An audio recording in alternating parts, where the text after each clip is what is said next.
بسم اللہ الرحمن الرحیم۔ استاد محترم امیر المجاہدین حضرت علامہ خادم حسین رضوی علیہ رحمہ کی زندگی کا سفر ہم انہی کی زبانی سماعت کر رہے تھے۔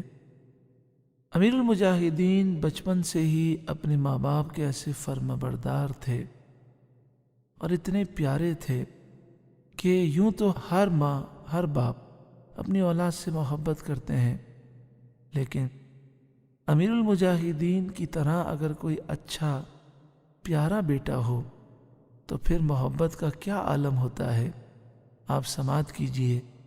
امیر المجاہدین فرماتے ہیں، دنیا کی ہر ماں کی طرح والدہ مجھ سے بے پناہ محبت کیا کرتی تھیں، ساری عمر میرا بہت خیال رکھا، لیکن میں زیادہ قریب اپنے والد لال خان کے تھا۔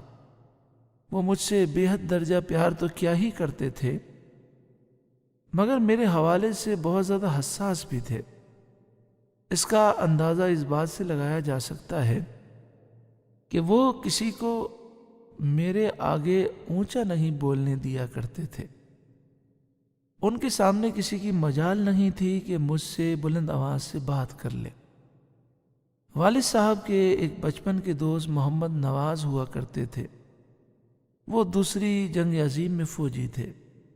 مجھے آج بھی یاد ہے کہ انہوں نے ایک روز والد صاحب کی موجودگی میں مجھے طنزاً صوفی کہہ دیا۔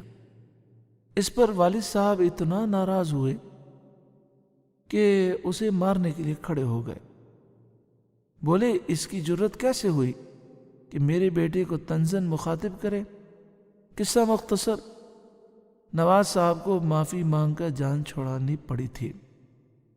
میں لاہور میں تھا تو والد صاحب اٹک سے میرے لیے وافر مقدار میں دیسی گھی ڈبوں میں بھر کر لایا کرتے تھے۔ گاؤں کی عورتیں کہتیں، آپ اتنا گھی کھاتے ہیں؟ کہتے کہ میرا بیٹا ڈالڈا گھی نہیں کھاتا، اس کے لیے لے کر جا رہا ہوں۔ آج بھی دیسی گھی ہی کھاتا ہوں، کبھی ڈالڈا گھی چکھا تک نہیں۔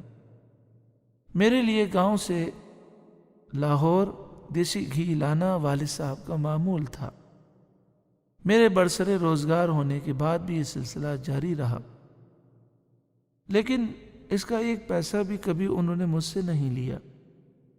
اگر پوچھا جائے کہ اس کے عوض میں نے ان کی کیا خدمت کی، تو جواب ہے کہ وہ اپنی خدمت کراتے ہی نہیں تھے، صرف یہ کہتے، جس کام کے لیے ہم نے آپ کو تیار کیا ہے وہ کام کرو۔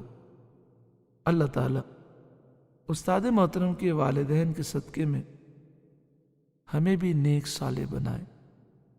دیکھیں، استاد محترم کے والد صاحب کیا کہتے تھے، جس کام کے لیے ہم نے آپ کو تیار کیا ہے وہ کام کرو۔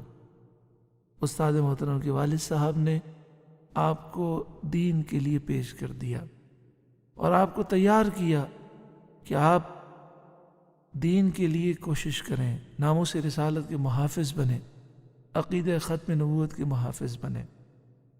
دوسری بات، استاد محترم کے صدقے میں ہمیں بھی ایسا بنائے کہ کبھی کبھی انسان کے لیے سعادت کی بات ہوتی ہے کہ میرے فلاں والد ہیں، لیکن استاد محترم کی ایسی شان ہے کہ آپ کے جو اساتذہ تھے وہ بھی فخر کرتے تھے کہ خادم حسین ہمارا شاگرد ہے، بلکہ بہت سے اساتذہ یہ فرماتے ہیں کہ ہماری پہچان ہمارا شاگرد خادم حسین ہے۔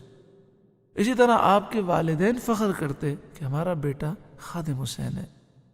اللہ تعالیٰ علامہ خادم حسین رضوی کے صدقے میں ہمیں بھی دین کا وہ کام کرنے کی توفیق عطا فرمائے کہ ہمارے والدین کے لیے بھی سعادت ہو، ہمارے اساتذہ کے لیے بھی سعادت ہو۔ آخر میں استاد محترم کے قول سماعت فرمائیں۔ آپ فرماتے ہیں، میری والدہ کہا کرتی تھیں کہ بیٹا، حلالیوں کی کوئی سند نہیں ہوتی، بلکہ حلالی اپنے عمل سے پہچانے جاتے ہیں۔ یعنی جو حلالی لوگ ہوتے ہیں وہ حضور کے عاشق ہوتے ہیں، وہ ناموس رسالت کے محافظ ہوتے ہیں، وہ دین سے غداری نہیں کرتے۔ اللہ تعالی ہم سب کو امیر المجاہدین کا فیض عطا فرمائے، آمین، بجاہ سید المرسلین صلی اللہ علیہ وآلہ وسلم۔